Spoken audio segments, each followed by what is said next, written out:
বন্ধুরা, আমাদের চ্যানেলে আপনাদেরকে স্বাগত জানাই। যারা চ্যানেলটিকে প্রথমবার দেখছেন তারা অবশ্যই চ্যানেলটি সাবস্ক্রাইব করে নেবেন এবং বেল আইকনটি দাবিয়ে দেবেন যাতে চ্যানেলে দেওয়া সকল ভিডিওর প্রথম নোটিফিকেশন আপনাদের কাছে পৌঁছে যায়। এই ভিডিওটি দেখার আগে অবশ্যই ফার্স্ট পার্ট অবশ্যই দেখে নেবেন, যেখানে ফার্স্ট হাফে কী তর্কাতর্কি হয়েছে, কী ডিসিশন এসেছে, কী কথা হয়েছে, সম্পূর্ণ বিশ্লেষণ করা আছে। এটি হচ্ছে সেকেন্ড হাফের মেইন নির্যাস। সেকেন্ড হাফ শুরু করেন বিকাশ রঞ্জন ভট্টাচার্য আবার। উনি কিন্তু ফার্স্ট হাফে বলেছিলেন যে উনি আর বলতে পারছেন না, উনার ভালো লাগছে না, উনি দুটোর পর থেকে বলবেন। তখন অমৃতা সিনহা ম্যাম কিন্তু বলেছিলেন যে না, ঠিক আছে, আপনাকে আজকে বলতে হবে না, আপনি সোমবার দিনও বলতে পারেন। কিন্তু সেকেন্ড হাফে উনি আবার বলা শুরু করেন। উনি সেকেন্ড হাফে প্রথমেই বলা শুরু করলেন 10 মার্কস নিয়ে। আবার 10 মার্কসের ব্যাপারে উনি এবার বললেন যে 10 মার্কসটা সম্পূর্ণ আনকনস্টিটিউশনাল।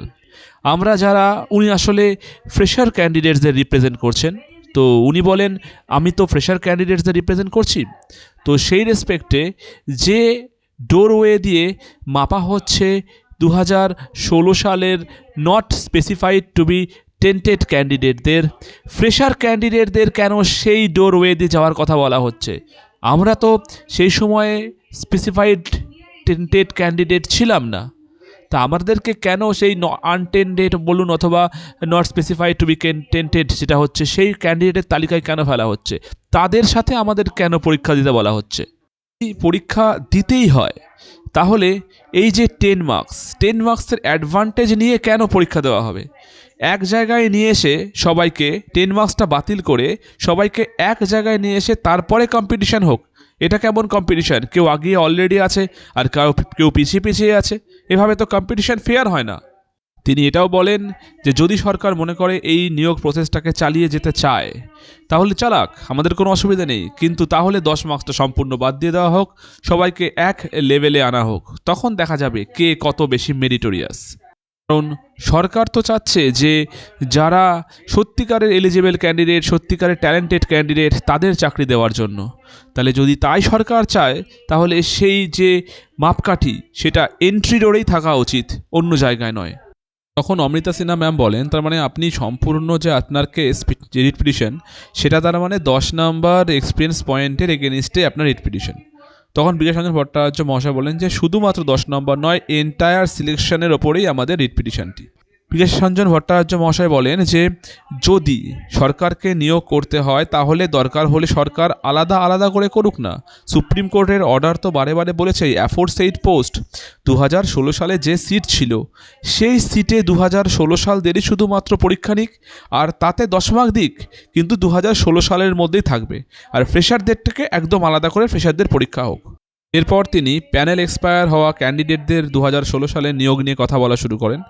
তিনি বলেন যে 2016 সালে এমন অনেক ক্যান্ডিডেট আছে যাদেরকে প্যানেল এক্সপায়ার হওয়ার পর কিন্তু নিয়োগ করা হয়েছে।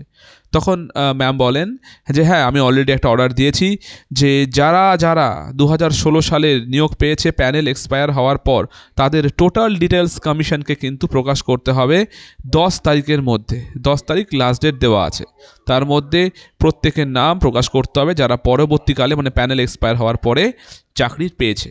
তো এরপরে বিকাশ রঞ্জন বাবুর বলা শেষ হয়, উনি বসে পড়েন। এরপরে ফ্রেশারের পক্ষ থেকে আরও একজন লয়ার বলা শুরু করেন।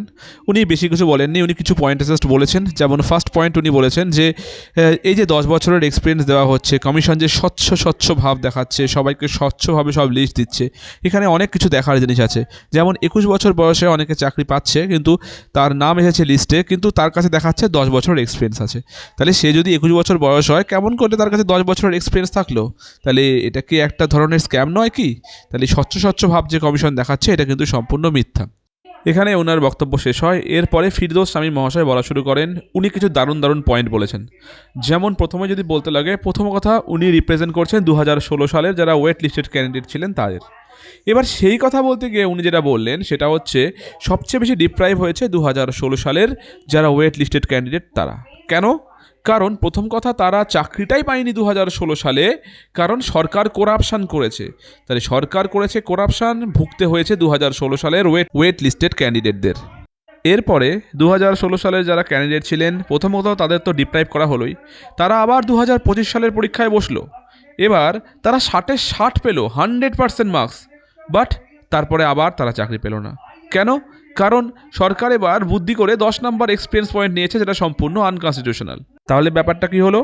ফার্স্ট টাইম 2016 সালের ওয়েট লিস্টেডরা চাকরি পেল না এক্সিকিউটিভ কাজের জন্য, এবং পরে সেকেন্ড 2025 সালে লেজিসলেটিভ কারণের জন্য।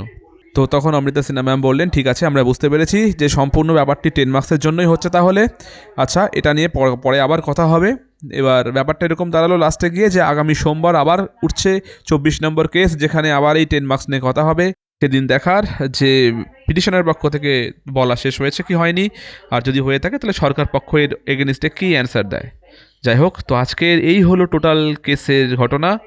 আজকের খবরটি এই পর্যন্তই। অবশ্যই আমাদের চ্যানেলের সঙ্গে থাকবেন, সাবস্ক্রাইব করবেন এবং ভিডিওটি ভালো লাগলে লাইক করবেন। ধন্যবাদ।